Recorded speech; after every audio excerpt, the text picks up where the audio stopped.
80-year-old Samuel Green shuffled into the courtroom, his hands trembling not from age but from the weight of false accusations. A respected retired teacher, Samuel had spent his life mentoring troubled youth.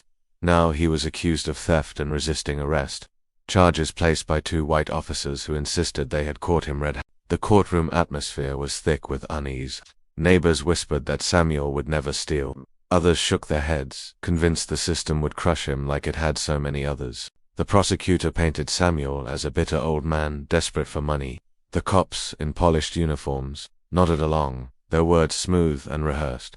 Samuel sat silently, knowing that anything he said would be twisted against him. Then the judge announced that Samuel's grandson, Marcus, a 22-year-old college student, would be allowed to testify.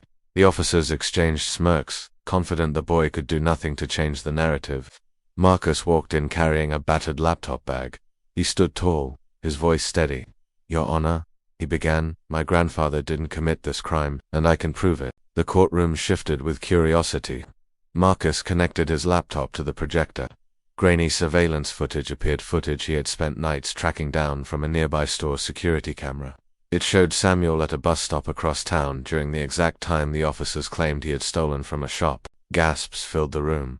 But Marcus wasn't finished.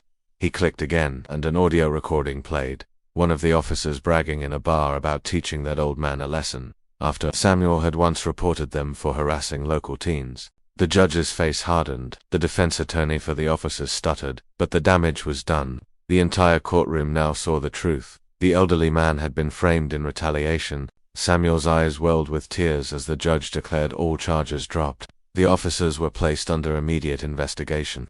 The gallery erupted into applause, not just for Samuel, but for Marcus, who had turned the courtroom upside down with undeniable proof. As Samuel hugged his grandson tightly, he whispered, "You gave me back my dignity." Marcus smiled through his tears. "No, Grandpa, you always had it. The world just needed to be reminded."